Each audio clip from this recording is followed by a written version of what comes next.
My friends, what you're about to see now is not just a 100-page document gathering dust in a drawer at the US State Department. It's the definitive death sentence for a romantic narrative that deceived and numbed Brazilian society for more than 6 decades. The geopolitical checkmate triggered by the US Secretary of State Marco Rubio has just revealed a brutal reality that television has tried to hide from you all these years. Brazil is not just a commercial partner of Cuba.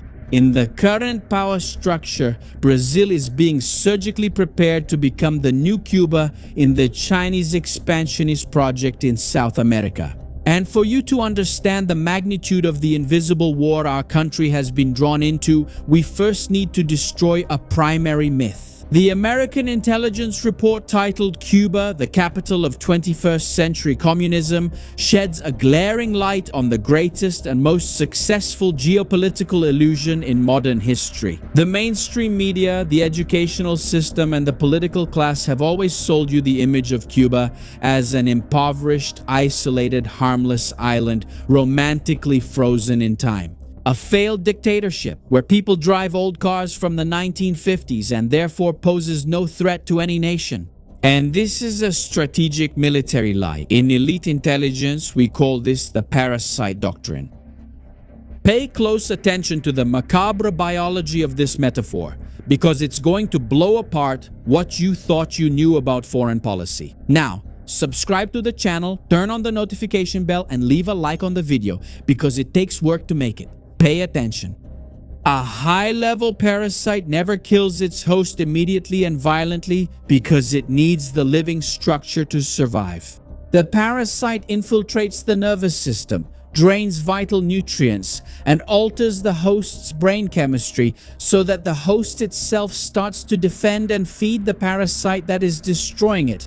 Cuba never needed fleets of tanks, intercontinental ballistic missiles, or nuclear aircraft carriers to attack democracies. Its weapon of mass destruction has always been biological, psychological, and ideological infiltration into the institutions of the free world. And to prove this, we need to go back in time and access shocking data that has just emerged from the rubble of the Cold War. Leaked documents from the intelligence service of former Czechoslovakia, which operated a massive network of spies inside Brazil in the 1960s, reached a frightening conclusion about the mindset of our people. The Czech spies, pay attention, reported to Moscow and Havana that the easiest, fastest, and cheapest way to implement communism and destabilize Brazil was not through weapons but through anti-Americanism. They mapped out the inferiority complex and historical resentment in our culture. Instead of admiring the fact that the United States, a former colony just like us, prospered through freedom, the Communist Secret Service injected envy into our universities. They convinced generations of students that the reason for Brazilian poverty was American success. Isn't that right? The Parasite Doctrine began to devour the Brazilian host right there, changing our perception of reality. The American government report mathematically proves that Havana is not a forgotten island. It is the nerve center, the true hub of an uninterrupted military intelligence operation. And Marco Rubio said he dissected the regime and revealed that Cuba developed a relentless propaganda war based on exactly 5 instruments of destruction. Pay attention. And when the State Department lists these 5 tools, we need to put it in practical terms to understand how this affects your street and your life today in Brazil. The first instrument is espionage and infiltration into the American government and in allied nations. This means that every strategic move by the right in Brazil, every attempt to stop the authoritarian advance, is being monitored and sabotaged by agents indoctrinated by Havana, who today occupy offices in Brasilia. If you said Brasilia, you got it right. The second instrument is the financing, training, and support of guerrillas and terrorist organizations. The third is the systematic cultivation of academic activists, trade unionists, and politicians. They don't recruit soldiers, they recruit teachers to shape your children. The fourth is the use of organizations. Solidarity organizations and trips to Cuba as brainwashing tools. And the fifth and most dangerous today are the alliances with Russia, China, Iran, and direct geopolitical adversaries of the United States. Do you think the Cuban threat is limited to speeches at union rallies? Wrong. The report exposes the sinister creation of the Axis of Resistance. Cuba orchestrated the table where representatives of the movement sit, the most lethal Islamic jihadists on earth. We're talking about extremist groups like Hamas, Hezbollah, the Houthis, acting in tactical coordination with Latin American transnational organized crime. Do you remember last week when the civil police of Rio de Janeiro dismantled a PCC Comando Vermelho cell linked to Al-Qaeda? Over there in the Middle East, the dossier links these strategies to the FARC and ELN guerrillas in Colombia, extending their tentacles all the way to a convergence of interests with factions like the PCC and Comando Vermelho in Brazil. It's a machine that exports not only ideology but brute combat force to protect its dictatorial partners. Look at Venezuela, a country rich in oil that today is an open-air cemetery. Do you know why Nicolas Maduro didn't fall, even with the country imploding and the population starving? The report and field intelligence showed that Cuba exported an entire battalion of elite troops, highly trained Cuban military personnel who operated directly inside the presidential palace in Caracas. Maduro was so afraid of being overthrown or assassinated that he no longer trusted his own Venezuelan army. The dictator's innermost security ring was made up of troops from Havana. Cuba guaranteed the dictatorship's physical survival in South America. And to keep the narrative factory running and recruit useful idiots in the West, Havana perfected its fourth instrument, revolutionary tourism.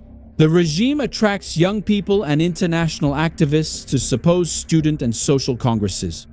They inject hatred of Western civilization into these empty minds and send them back to their countries as biological weapons of destabilization. The report cites examples that would be comical if they weren't so tragic for public debate. One of the products of this indoctrination tourism is the Brazilian militant and activist Thiago Avila. You have probably heard this name before.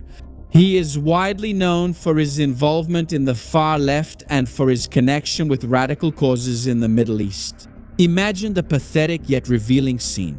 During the interception of the famous flotilla, the one with activists where Greta Thunberg was also putting on her international act, Avila was caught on camera in a moment that sums up Havana's strategy. When he noticed the press cameras pointed at him, the Brazilian activist simply walked away with his head down, hunched over with both hands hidden behind his back, putting on a dramatic performance, so that the whole world would think he was handcuffed and being tortured by the security forces. Israeli security. He didn't have any handcuffs on his wrists. It was theater instantly fabricated to create a fake human rights scandal and portray the left as victims before the UN. Victimization is the weapon they use to cover up the subversion described earlier in the mini-manual of the urban guerrilla, the tactical guide to assassination and terror written by the Brazilian Carlos Marighella, which is still revered and used as a handbook by Cuban services to this day.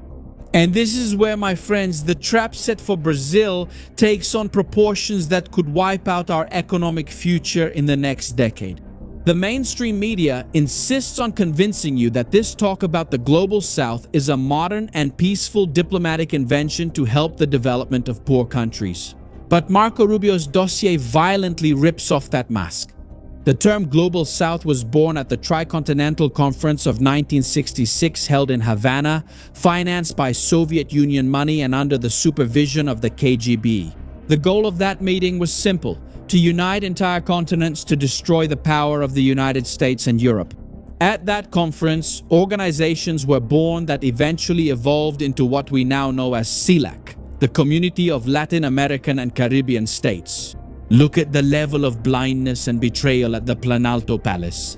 The previous government of Jair Bolsonaro, based on strategic intelligence, formally withdrew Brazil from CELAC because it understood that the bloc was nothing more than a platform to legitimize leftist dictators and hide human rights violations. On his first day, President Lula's urgent move was signing Brazil's immediate return to CELAC. We resumed kneeling before the Tricontinental's heirs. And the living proof that subversion is escalating happened recently, at a level seen in the mainstream media.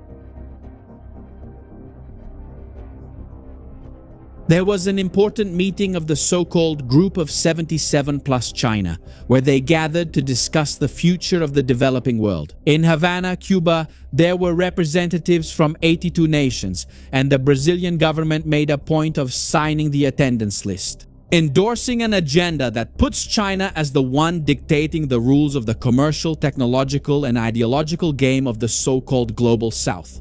We are paying for dinner with the blood of our future.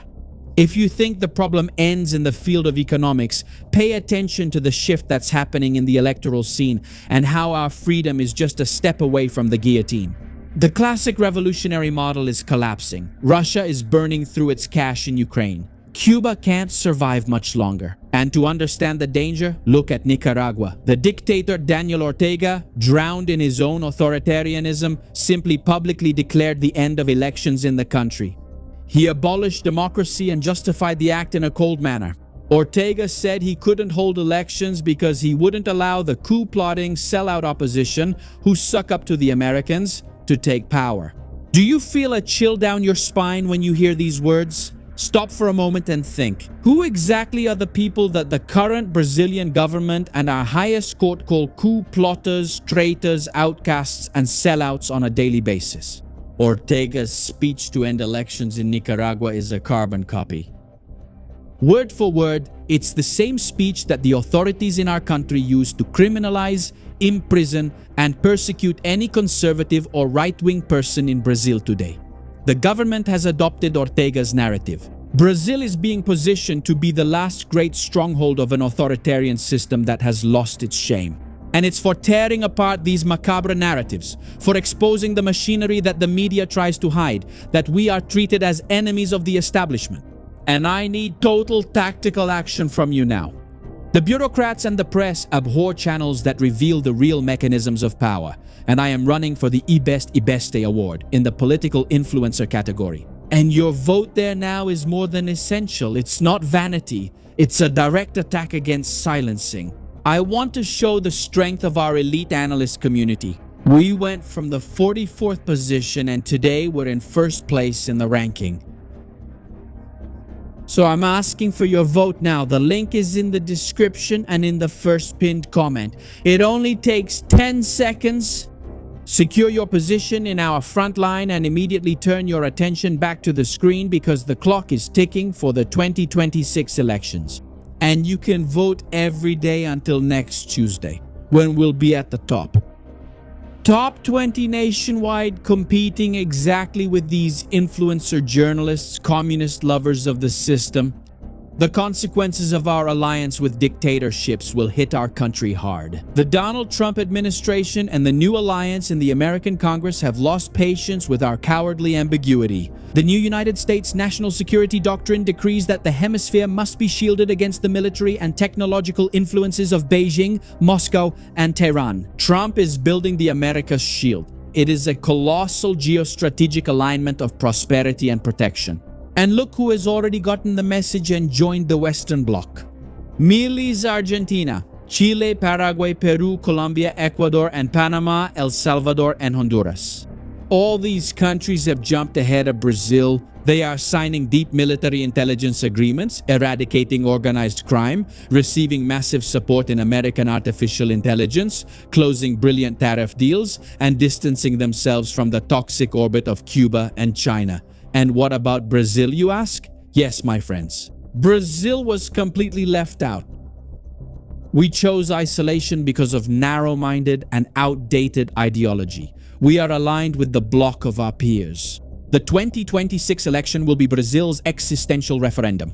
Either we rid ourselves of this parasite doctrine and join the shield of the Americas, or we sink for good, officially becoming the new Cuba of the global authoritarian project. And so that I can record who is the analytical elite of our audience that absorbed the geopolitical shock of this American dossier, I want you to leave your mark in our ranks right now. Scroll down to the comments and write the 2 keywords that serve as the verdict of our intelligence operation tonight. Type Subversion Exposed and the New Cuba. I repeat, Subversion Exposed and the New Cuba. Write these expressions now. This is your way of marking territory against state alienation. The cruel rule of this global chess game is inescapable. Whoever doesn't control their own narrative becomes a hostage to the opponent. And in your business, the law is exactly the same. Today, attention is the world's most valuable currency.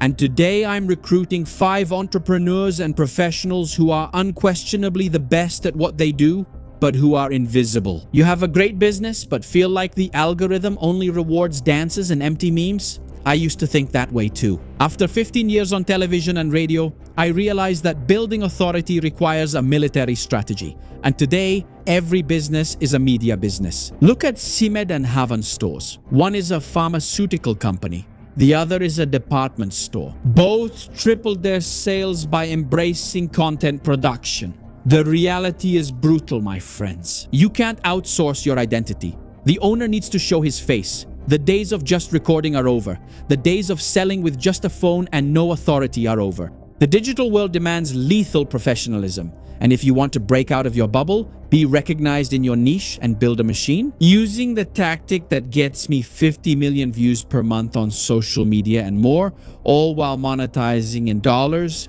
I created a hands-on intensive for your breakthrough. On August 16th, in a 100% in-person immersion, I will be with you in my studio in Curitiba, face-to-face, to personally guide the building of your authority. But I have struggled with the numbers, there are only 5 seats left. When the last one is taken, the steel door closes and that's it.